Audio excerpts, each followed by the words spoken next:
So this deal is not based on trust. It's based on unprecedented verification. Many key details will be finalized over the next 3 months, and nothing is agreed to until everything is agreed. But here are the basic outlines of the deal that we are working to finalize. First, Iran will not be able to pursue a bomb using plutonium because it will not develop weapons-grade plutonium. The core of its reactor at Arak will be dismantled and replaced. The spent fuel from that facility will be shipped out of Iran for the life of the reactor. Iran will not build a new heavy water reactor, and Iran will not reprocess fuel from its existing reactors, ever. Second, this deal shuts down Iran's path to a bomb using enriched uranium. Iran has agreed that its installed centrifuges will be reduced by 2/3. Iran will no longer enrich uranium at its Fordo facility. Iran will not enrich uranium with its advanced centrifuges for at least the next 10 years. The vast majority of Iran's stockpile of enriched uranium will be neutralized. Today, estimates indicate that Iran is only 2 or 3 months away from potentially acquiring the raw materials that could be used for a single nuclear bomb. Under this deal, Iran has agreed that it will not stockpile the materials needed to build a weapon. Even if it violated the deal, for the next decade at least, Iran would be a minimum of a year away from acquiring enough material for a bomb. And the strict limitations on Iran's stockpile will last for 15 years. Third, this deal provides the best possible defense against Iran's ability to pursue a nuclear weapon covertly, that is, in secret. International inspectors will have unprecedented access not only to Iranian nuclear facilities, but to the entire supply chain that supports Iran's nuclear program, from uranium mills that provide the raw materials to the centrifuge production and storage facilities that support the program. If Iran cheats, the world will know it. If we see something suspicious, we will inspect it. Iran's past efforts to weaponize its program will be addressed. With this deal, Iran will face more inspections than any other country in the world. So this will be a long-term deal that addresses each path to a potential Iranian nuclear bomb. There will be strict limits on Iran's program for a decade. Additional restrictions on building new facilities or stockpiling materials will last for 15 years. The unprecedented transparency measures will last for 20 years or more. Indeed, some will be permanent. And as a member of the Nuclear Non-Proliferation Treaty, Iran will never be permitted to develop a nuclear weapon. In return for Iran's actions, the international community has agreed to provide Iran with relief from certain sanctions. Our own sanctions and international sanctions imposed by the United Nations Security Council. This relief will be phased as Iran takes steps to adhere to the deal. If Iran violates the deal, sanctions can be snapped back into place. Meanwhile, other American sanctions on Iran for its support of terrorism, its human rights abuses, its ballistic missile program, will continue to be fully enforced. Now let me reemphasize, our work is not yet done. The deal has not been signed. Between now and the end of June, the negotiators will continue to work through the details of how this framework will be fully implemented, and those details matter. If there is backsliding on the part of the Iranians, if the verification and inspection mechanisms don't meet the specifications of our nuclear and security experts, there will be no deal. But if we can get this done, and Iran follows through on the framework that our negotiators agreed to, we will be able to resolve one of the greatest threats to our security and to do so peacefully. Given the importance of this issue, I have instructed my negotiators to fully brief Congress and the American people on the substance of the deal. And I welcome a robust debate in the weeks and months to come. I am confident that we can show that this deal is good for the security of the United States, for our allies, and for the world. For the fact is, we only have three options for addressing Iran's nuclear program. First, we can reach a robust and verifiable deal, like this one, and peacefully prevent Iran from obtaining a nuclear weapon. The second option is we can bomb Iran's nuclear facilities, thereby starting another war in the Middle East and setting back Iran's program by a few years. In other words, setting it back by a fraction of the time that this deal will set it back. Meanwhile, we'd ensure that Iran would race ahead to try and build a bomb.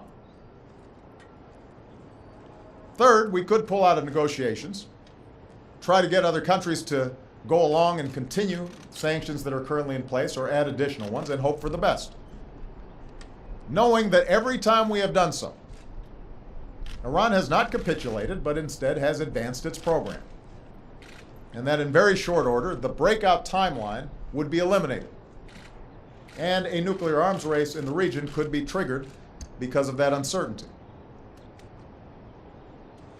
In other words, the third option leads us very quickly back to a decision about whether or not to take military action, because we'd have no idea what was going on inside of Iran. Iran is not going to simply dismantle its program because we demand it to do so. That's not how the world works, and that's not what history shows us. Iran has shown no willingness to eliminate those aspects of their program that they maintain are for peaceful purposes, even in the face of unprecedented sanctions. Should negotiations collapse because we, the United States, rejected what the majority of the world considers a fair deal, what our scientists and nuclear experts suggest would give us confidence that they are not developing a nuclear weapon, it's doubtful that we can even keep our current international sanctions in place.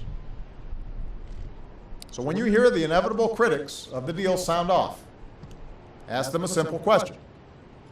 Do you really think that this verifiable deal, if fully implemented, backed by the world's major powers, is a worse option than the risk of another war in the Middle East?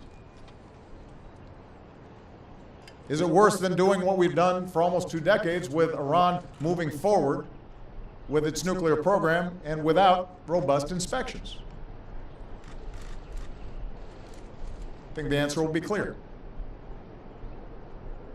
Remember, I have always insisted that I will do what is necessary to prevent Iran from acquiring a nuclear weapon, and I will. But I also know that a diplomatic solution is the best way to get this done and offers a more comprehensive and lasting solution. It is our best option by far. And while it is always a possibility that Iran may try to cheat on the deal in the future, this framework of inspections and transparency makes it far more likely that we'll know about it if they try to cheat. And I or future presidents will have preserved all of the options that are currently available to deal with it. To the Iranian people, I want to reaffirm what I've said since the beginning of my presidency. We are willing to engage you on the basis of mutual interests and mutual respect. This deal offers the prospect of relief from sanctions that were imposed because of Iran's violation of international law. Since Iran's supreme leader has issued a fatwa against the development of nuclear weapons, this framework gives Iran the opportunity to verify that its program is in fact peaceful. It demonstrates that if Iran complies with its international obligations, then it can fully rejoin the community of nations, thereby fulfilling the extraordinary talent and aspirations of the Iranian people. That would be good for Iran, and it would be good for the world. Of course, this deal alone, even if fully implemented, will not end the deep divisions and mistrust between our two countries.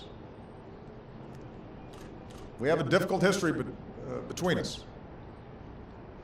And our concerns will remain with respect to Iranian behavior so long as Iran continues its sponsorship of terrorism, its support for proxies who destabilize the Middle East, its threats against America's friends and allies, like Israel. So make no mistake, we will remain vigilant in countering those actions and standing with our allies. It's no secret that the Israeli Prime Minister and I don't agree about whether the United States should move forward with a peaceful resolution to the Iranian issue. If, in fact, Prime Minister Netanyahu is looking for the most effective way to ensure Iran doesn't get a nuclear weapon, this is the best option. And I believe our nuclear experts can confirm that. More importantly, I will be speaking with the Prime Minister today to make clear that there will be no daylight, there is no daylight, when it comes to our support for Israel's security and our concerns about Iran's destabilizing policies and threats towards Israel. And that's why I've directed my national security team to consult closely with the new Israeli government in the coming weeks and months about how we can further strengthen our long-term security cooperation with Israel and make clear our unshakable commitment to Israel's defense. Today, I also spoke with the King of Saudi Arabia to reaffirm our commitment to the security of our partners in the Gulf. And I'm inviting the leaders of the 6 countries who make up the Gulf Cooperation Council, Saudi Arabia, United Arab Emirates, Kuwait, Oman, Qatar, and Bahrain, to meet me at Camp David this spring to discuss how we can further strengthen our security cooperation while resolving the multiple conflicts that have caused so much hardship and instability throughout the Middle East. Finally, it's worth remembering that Congress has, on a bipartisan basis, played a critical role in our current Iran policy, helping to shape the sanctions regime that applied so much pressure on Iran and ultimately forced them to the table. In the coming days and weeks, my administration will engage Congress once again about how it can play a constructive oversight role. I'll begin that effort by speaking to the leaders of the House and Senate today. In those conversations, I will underscore that the issues at stake here are bigger than politics. These are matters of war and peace, and they should be evaluated based on the facts and what is ultimately best for the American people and for our national security. For this is not simply a deal between my administration and Iran. This is a deal between Iran, the United States of America, and the major powers in the world, including some of our closest allies.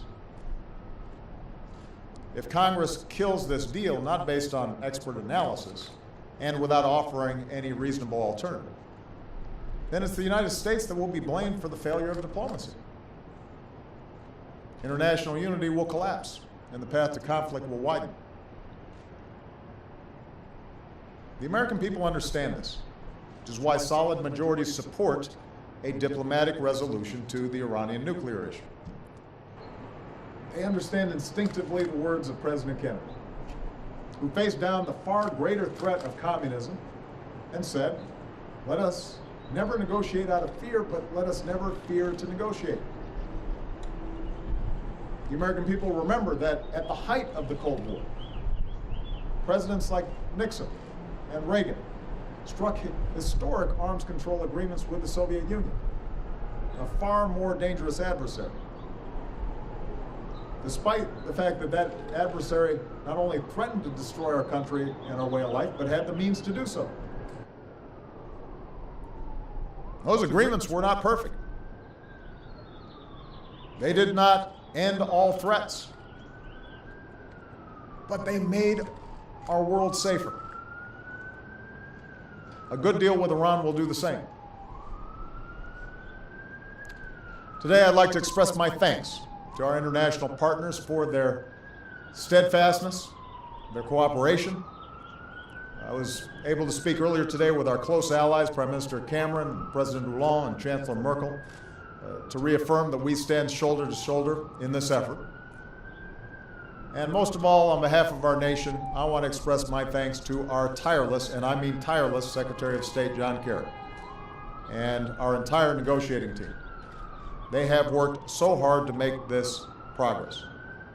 They represent the best tradition of American diplomacy.